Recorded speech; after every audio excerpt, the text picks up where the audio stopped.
Hello everyone and welcome to another high elo game of Age of Empires. Today we've got a battle of the extra line of sight as Mr. Yo, playing as the Armenians in blue, gets ready to take on TaToH, playing as the Mongols in red.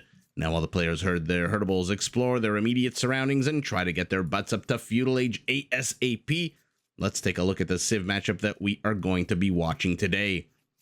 Now, the Armenians are primarily an infantry civilization.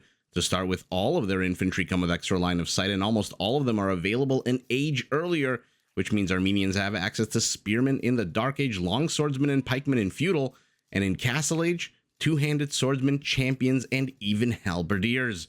Now, these very same infantry units, except for the spearman line units, can be upgraded to get a big plus 30 boost to their HP, and their first unique unit, first of two, is the Warrior Priest, a unit that blurs the line between Man of War and Man of the Cloth, being an infantry unit that can actually heal friendly units and also gather relics.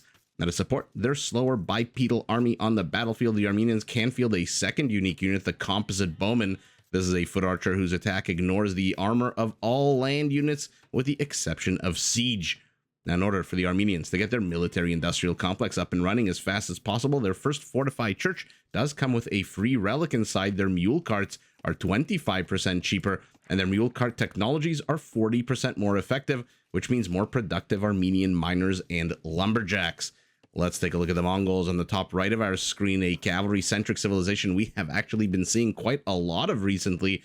Their scout line units, like the infantry of the Armenians we just saw. I always, almost always stutter in these intros when I try to focus too much on the deer, which are sometimes stubborn. In any event, it is Mongol scout line units, much like the Armenian infantry units that come with extra line of sight. Their cav archers fire faster. Their scout line units and steppe lancers come with progressively more HP as the game goes on, and their unique unit needs no introduction. It is the Mangudai, a fast-firing, quick cavalry archer with a decent attack bonus against siege. Now, to keep up with their incredibly fast-paced army on the field of battle, the Mongols can upgrade their siege to move 50% faster, which is always fun to watch. Makes their siege look like little bumper cars out on the map. Now, to support their military endeavors, Mongol hunters, looking at you, Mr. Deer, looking at you, Mr. Boar, do work 40% faster, and their houses can be upgraded so that they don't lose population space if they ever get destroyed. Those are the two civilizations we've got before us. Very much a cavalry civilization versus very much a bipedal infantry slash possibly composite bowman civilization. And let's see, the Armenians do have a few interesting routes they can go to. For now, pulling the second board, down it goes. Not a bad time for us to explore our vision and take a look at the bases, because it looks like the bases fairly easily walled off. Let's start with Mr. Yo. Forests in a decent position, forward area, not the end of the world to wall off, but also not fun to have it completely open like this. Primary stone very exposed to the front. Primary gold nice and secure to the back. Speaking of the back, additional gold, additional stone, a relic, and then even more stone in the rear of Mr. Yo's base. Where is his... Never mind, that is his tertiary. Oh, there it is. I was looking at the mini-map and looking at this gold and thinking this is a little bit too far away from the town center to be his third gold. No, his third gold, maybe even his second gold, depending on how you want to classify it, is right here in the forward position. So resources, nice and secure to the back, are some of them. Nice and exposed to the front are others. Let's take a look. Speaking of others, as Mr. Yo is going to discover the enemy mill, and with it, the location of the enemy settlement. Primary gold in the forward position, but nice and secure behind a big juicy forest. By the way, let's take a look at TaToH's forests. Also three of them, also in a triangle shape, the exact same triangle shape. Forward position for him, very much open. The south of his base completely open. North, medium level wall off. The rear to the right can be walled off fairly easily. Primary stone nice and secure to the back. Additional gold to the back as well. I mean, what the hell do you even do with this? His secondary stone so ridiculously exposed here in the forward position on a big set of hills, and then tertiary gold exposed to the front as well. So one player has their primary gold nice and secure to the back. One player has their primary stone nice and secure to the back. For now, it looks like the scouts are engaging into one another. It looks like it is TaToH, our Mongol, who draws first blood, and down goes the scout of Mr. Yo. But mission accomplished for now. He has located the enemy settlement, And yar, look at the, I don't know why I did a pirate sound. Yar, these are not exactly pirate naval units. But out they move with that ridiculous line of sight that all Armenian infantry units get. And now both players are in the Feudal Age, 18, 19 villagers each. No real army for our Mongol, except for that one very injured scout. Let's take a look at what he's training at home. A second scout who looked like he wanted to go out onto the map a second ago and then saw these 3 militias and said, okay, never mind. You never know with the Armenians. These militias may not stay militias for very long. Like I said, in Feudal, they do get long swordsmen, which might make busting into here pretty easy.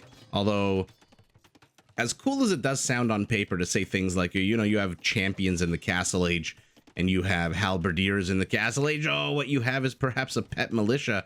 No, they are too quick. The reaction time out of Mr. Yo too fast. And so the attempted trap, I'm surprised he's continuing with this palisade gate here. The reaction time way too quick for Mr. Yo, so he does save those 3 militias. So as I was saying, it looks nice on paper when you can say, oh, you have champions and halberdiers in Castle Age. But if you play this game, you know exactly how stretched out your budget is. You know, it's like, let's say you get paid every 2 weeks, every 14 days or so, twice a month, whatever it is. Hitting Castle Age in this game is like being on day 11 of your pay cycle. You know you're gonna have money in a little bit, but right now at this exact moment, things are a little tight. And so to say, oh yeah, you can get champions, okay, you have to pay to get up the champions. To say halberdiers, you have to pay for that upgrade, which is a expensive upgrade. And so like I said, it looks nice on paper. For early to mid castle, doesn't really play that big of a role. I suspect it's more in the late castle. By the way, first villager kill here going to TaToH as well, who loses 1 scout, which is not great, but getting a villager means Mr. Yo is now down 2 villagers. And so maybe in the middle to late castle, once players are more comfortable, once their economies are up and running, once they have more than, oh, I don't know, 35 to 50 villagers, then you can start affording those more expensive upgrades. We have seen games that basically stay in castle the entire time, and in those kinds of games, the Armenians do definitely shine. Spearman has shoot away the scouts. They are hanging out here in the middle of the map as our Armenian brings forth a spearman, 2 archers, and those 3 original militias, which are now going to become men-at-arms. And now with the presence of archers, this little nook, this little enclave, which seemed very safe a second ago, not so safe anymore. Villagers are probably... Actually, I don't think these villagers here on the right can't... Oh, okay, yeah, there is a tree that got felled, and so they can move to the left side here. And look at that brilliant maneuvering out of Mr. Yo, waiting just in time for that man-at-arms upgrade to complete. And now with 1 unit, he's going to shoo away the skirmisher so that the archers can continue doing what exactly? I don't think they can reach villagers. I feel like they were attacking the lumber camp, yeah. Congratulations to that one archer who reduced 1 HP and then died alongside his friend here who died in the middle of the forest. And so Mr. Yo takes a... I mean, yeah, he has that 1 kill of the scout down to the south, but he takes a very bad deficit when it comes to kill count. For now, 4-1, and now his slower moving infantry, not exactly Celtic infantry, not exactly Lithuanian spearmen here. They have to get the hell out of here. As good as they are, these skirmishers, as weak as they are, eventually will poke and prod and throw those little javelins at them enough that they will die. Mr. Yo going for fletching. Horse collar, fletching almost completed for our Mongol as well. So we're going to get to see some kind of archer play out of both players. For now, gold is beginning to get taken here for our Mongol, who begins securing his base. Interesting. To the right is closed. The north is closed. The east, maybe northeast, is about to get discovered. And so Mr. Yo knows, or will know now, that his opponent is trying to wall himself in, probably to go for a little bit of a boom. Uh-oh. Uh-oh. TaToH. A little bit too... Oh, wait. Whoa, no. Okay. Scout decides to rest. And when the scout decides to rest... my goodness. The town center kicks in. Fires a bunch of arrows. And down go the last of those 2 OG scouts. So the 6 skirmishers that are inside the base, patrolling the north, the south, the east, trying to stop any kind of attack. Any kind of attempt to penetrate the base, are the last remaining units here for our Mongol, who seems very much intent on booming economically at the moment, which is what I kind of suspected with the wall off and the lack of military production. He's going up to basically at exactly half the resources he needs to go up to the next stage. Our Armenian is getting wheelbarrow at the moment. An expensive, lengthy technology to research, but will help him with that deficit of villagers. Mr. Yo is just non-stop here. He has skirmishers to the south. He's brought even a villager, although a half-health villager. Must have run into some kind of wildlife. What kind of wildlife are we dealing with today? Wolves. Okay, always like to see the big old gray brown wolf. What will the villager do? Our Mongol is heading up to Castle Age. These guys are attacking the market. So the attempt to move in here is continuing, and now he's going to try to lame the gold. So Armenian says, I'm going to head up to Castle as well. I'm going to try to lame your gold. Our Mongol says, good luck with that. You know what builds a tower faster than one villager? 7 freaking villagers. At some point, there are diminishing returns with these villagers building structures, but yeah, 7 to 1 is definitely gonna work out in favor of our Mongol. And our Armenian probably should have canceled that tower a long time ago. Now he's got up 37%, I think it was. So he only gets back 2/3 of the stone, which means he's stuck at 149. So no second town center for you. He has actually 5 villagers on stone, so maybe a second town center for you. We'll see. Ooh, a hidden stable here for our Mongol. Scout trying to lure as much of this army away as possible.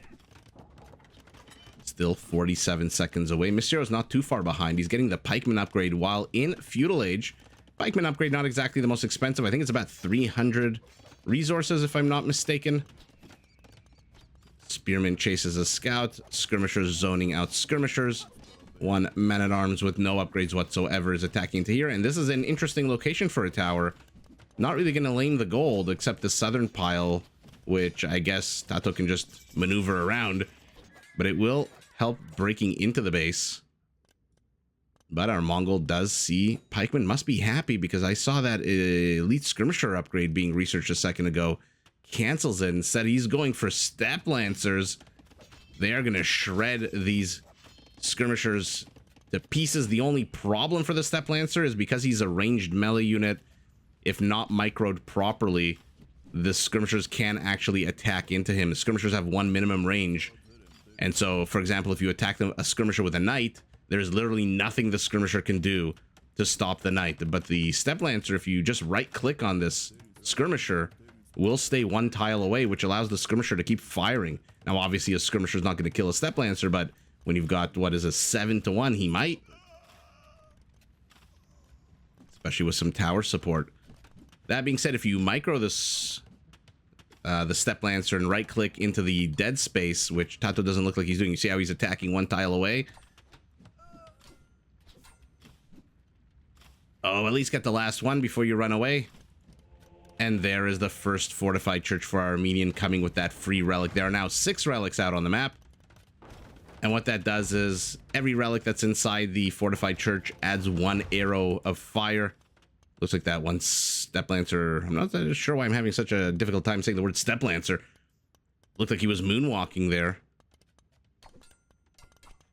So TaToH, channeling his Hera, is saying, you know what? You're attacking into me. I'm just going to attack right back into you. Mangonel for Mysterio is going to come out in a little while. Villagers hiding inside the tower. Not too sure that's going to last very long. It hits 20%. Sorry, that's not a villager. It's an archer. Did they kill the villager? No, where is the villager? Is he in the fortified church? Yeah, okay, so 2 villagers are inside the fortified church. Feudal Age archer tries to get something done. Looks like there's been a bit of a battle here. Step lancers taking on pikemen. Looks like with enough skirmisher support, skirmishers do come with a decent attack bonus against spearman line units 3, which against the, what is it, 45, 55 HP of the pikeman is a pretty decent bonus. It looks like a double whammy here, as this Mangonel gets 2 kills and then backs away, but step lancers are out. Are they going to go after the Mango? Of course they are.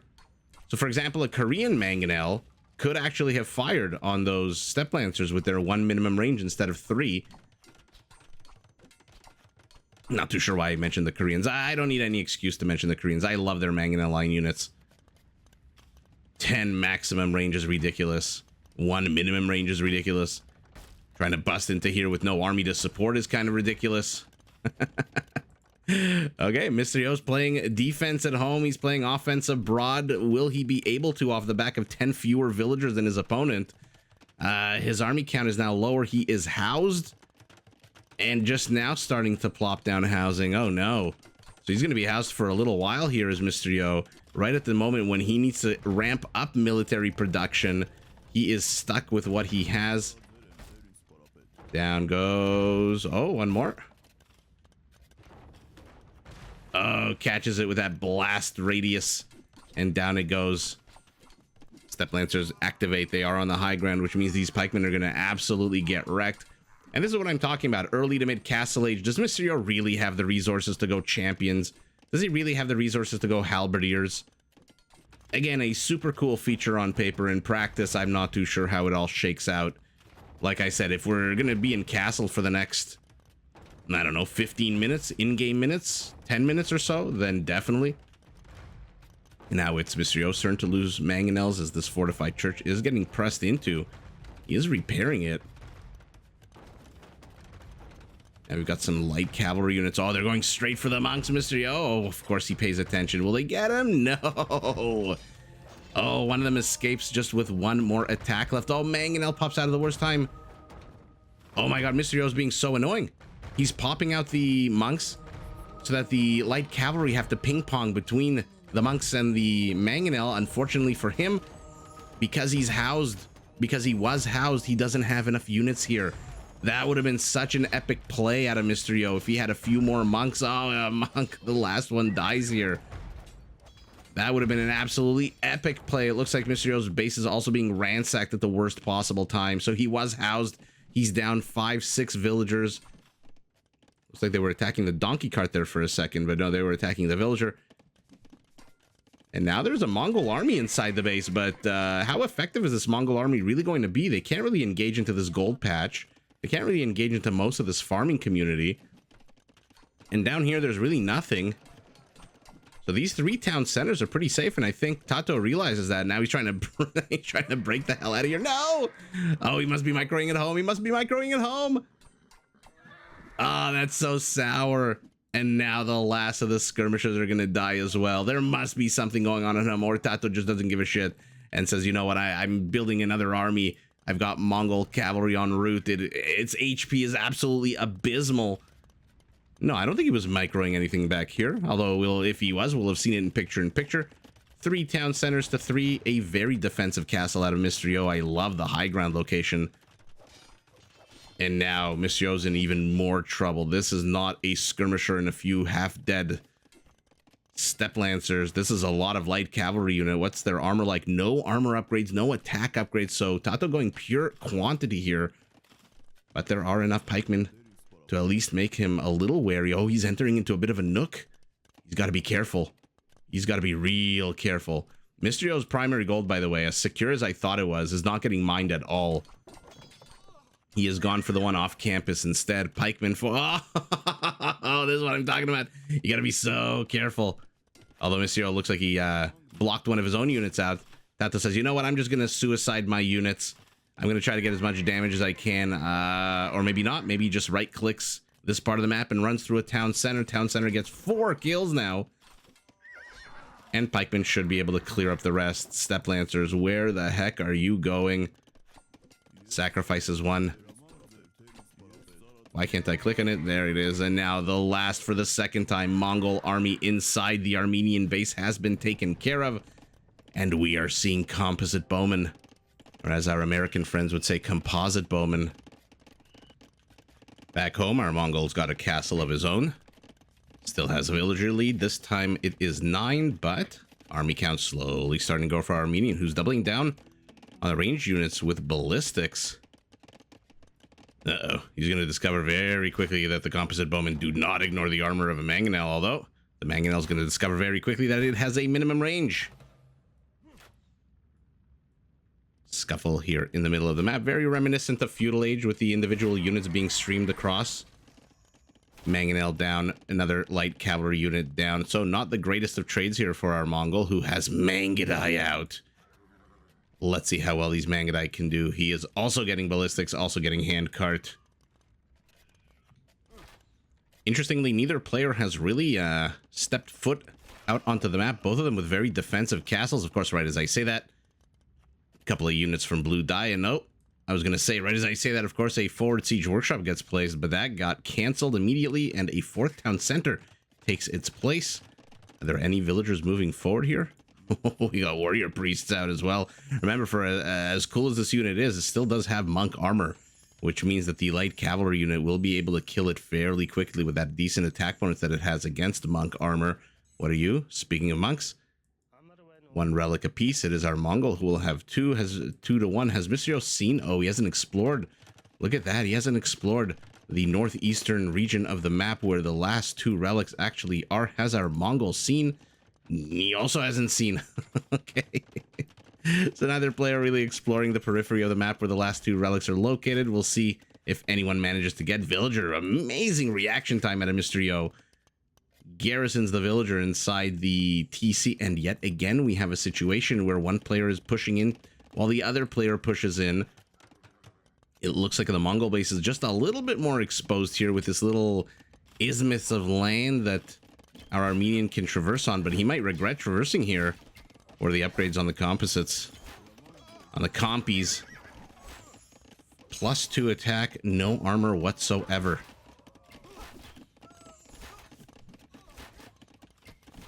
See how many units they can kill before they get got. It looks like the Armenian is also chasing away the Mangudai down south. Looks like he lost a knight for that privilege. And he's going to lose a warrior priest as well. Direwolf chases in here, and it is TaToH, our Mongol, with very much a king of the hill castle here, who is taking the center of the map first. And we'll see, this is not a bad move out of him, luring a whole chunk of Mr. Yo's army. This is a 10 army count out of 19. Half of Mr. Yo's army is here in the bottom right of the map doing absolutely nothing. Ooh, but we've got a bit of a sandwich force to the north, hoping, praying that these red units move this way so that the compies can get a few attacks off. They have ballistics, right? They have ballistics, but they seem to be missing a whole bunch of those volleys. And now TaToH has built a pretty much counter archer army. Mangudai light cavalry units with no upgrades whatsoever. This is really the game of lack of upgrades for now. But more importantly, the elite skirmisher, even though he's on the low ground, does come with a pretty decent attack bonus against archers. And unlike the compies, it didn't look like that unit missed with ballistics. And here we go. The army from the bottom right of the map has returned. It looks like both players will be hitting Imperial in about a minute. We're going up to 8 composite bowmen. We are going up to 12 Mangudai. So the mobility will be very much for our Mongol here. I say that, of course, immediately stops. I could literally say he's going to go left and he's going to go right, even though there's nothing on the right. Let's see if the Mangudai can snipe a few villagers here. A desperate wall-off attempt occurring, but he pays the price for it with 2 dead villagers. What are you up here? Oh, okay.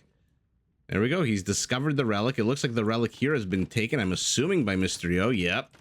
Whenever relics go missing in a Mr. Yo versus anybody map or game, it's a pretty safe assumption. You're not going to lose money betting on in the long term. The RTP on the bet that Mr. Yo's the one who took the relic is always good. Look at them stopping in a bit of a dead forest here. Scouts are, rather, a scout is chasing 2 Mangudai. Might not want to chase too much with your no armor upgrades. And the last of the relics is being taken here by our Mongol. So it's going to be 3 relics to 2. Surprised the Mangudai are not fighting this. Okay, there we go. And what is our Mongol building? Double siege workshops. So he's going to have 3 siege workshops. We better see the drill upgrade out of our Mongol. That's all I'm going to say. Oh, no, never mind. We're going capped ram and bracer. What is our Armenian doing to respond? He's getting chemistry and bloodlines. He doesn't have a single mounted unit. And he's got, okay, he does have 3 stables. Not too sure what he is going to be pumping out of here. Maybe light cavalry units. You still have to upgrade them, I believe. I think he just has the scout line units, and there's the drill upgrade. So we're going to get to see lightning fast capped rams out of our Mongol, whose castle is, I believe, on the higher ground, and whose trebs are on the higher ground. So they deal 25% more damage to this Armenian castle on the left as the Armenian is dealing to them. And look at the difference in HP here. 12 repairing villagers, 11 repairing villagers, 3 trebs to 4. But one castle is on fire and one castle is about to get rammed up the wazoo. And we're going siege ram as well. Oh, this is going to be the nail. This is going to be the nail in the coffin here for the Armenians' position here in the center. Our Armenians going to have to come up with something to take out these capped rams. Now going to be siege rams moving, by the way, 50% faster than normal. I don't think villagers are going to be enough here. You're not Spanish villagers. And now this castle is under attack as well. So half of the position here, half of the trebs are gone, half of the castles are gone, and the siege rams, forget the composite bowmen, they just go around them. Mysterio is housed again for a brief second. And yeah, I mean, the siege rams, like I said, were the nail in the coffin here for the Armenian. This is just, he needed some kind of melee unit to deal with this. And was he before the game was over? Yeah, so he was going up to 8 light cavalry units with +1/+1. But, I mean, light cavalry units with +1 attack against a siege ram with 270 HP, even with negative melee armor, is not going to be doing too well here. And as the villagers attack the ram, the skirmishers and the Mangudai are attacking the villagers, and the castle's falling, which means the composite bowmen are going to be exposed. There are 7 here. Where is the 8th? He's right here. So this is basically the entirety of Mysterio's army. It's all right here. Where's this one warrior? Okay. He's staring off into the abyss, wondering, how did my life choices lead to this? One day I was a young man. I was 18. The future seemed bright and optimistic. The world lay in front of me. Now I'm 45. I've got a hatchet in one hand, a dagger in the other, and I don't even know what my life's meaning is anymore. But that's neither here nor there. This is not Age of Existentialism and Angst. This is Age of Empires. And in Age of Empires, 4 trebs on the high ground, gun down 1 castle, rams destroy the ability to counter destroy the castle, and with it go the hopes of our Armenian, who taps out. 41 composite bowmen to a bit of a mishmash from our Mongol. Not the end of the world here. PKPM the same, both right at the beginning of the game. Mysterio usually at the beginning of the game like this. Economically interesting, even though he was down a significant portion of the game, the economies are not that dissimilar. Relic gold, not that dissimilar. Precious resources going to the Armenian, trash going to the Mongol. Conversions 1 apiece, raisings 10 to 1, 9 to 2. Not too sure how these numbers all shake out. Doesn't really matter at the end of the day. The most important raise was right here. And even though Mysterio put on a good amount of aggression, even though this game was very confusing at times with one army engaging into the rear of the Armenian base, another army trying to bust into the Mongol base, the Mongol just turtled up, walled off all the possible avenues of attack. Now, once you get into 140 villagers, obviously impossible to keep an eye on each individual lumberjack to make sure your base is fully walled off. And so now it's completely open. But Mysterio just was not able to penetrate his opponent's base, while TaToH was just absolutely running amok here for a little while. Didn't get super duper critical damage, 17 villagers to kills to 0. But even with those villagers added back, Mysterio would not be as close in economy as he would probably like to be. And even though he did get 61 kills, TaToH got 90 military kills. So 50% more military kills, 17 villager kills to 0. And he just took down the infrastructure. So, as always seems to happen, or I should say almost always in Age of Empires, the player who puts on the aggression in the center, or at least the aggression in the direction of their opponent's base, could be from here, could be from here, doesn't really matter. In this case, it's the center with the high ground is the one who dictates the pace of the game, and Mysterio perhaps a little late to the light cavalry party, and the Armenians, I believe, do not get hussars, so light cavalry is as good as it's going to get for our Armenian.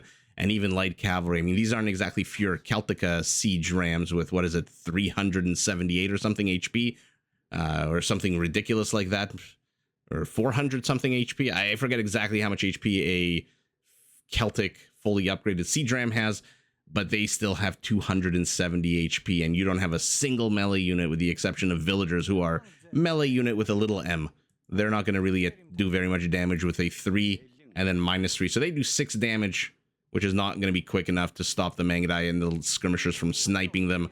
And ultimately, Mr. Yo is unable to stop the nail in the coffin, that freaking Mongol siege that gets to its destination 50% faster than normal. And because he is unable to, and because he takes a little bit of damage, even just a little bit of damage to the rear of his base while dealing absolutely zero damage to his opponent, that is not a recipe for a W in a high level, high elo pro game. And so it is our Mongol who overwhelms the center with that Mongol siege.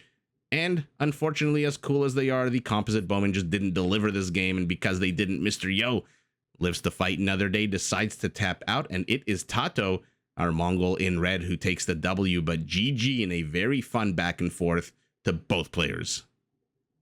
Did you enjoy this video? Check out these other clips and make sure to subscribe and enable notifications so that you're notified of my latest uploads.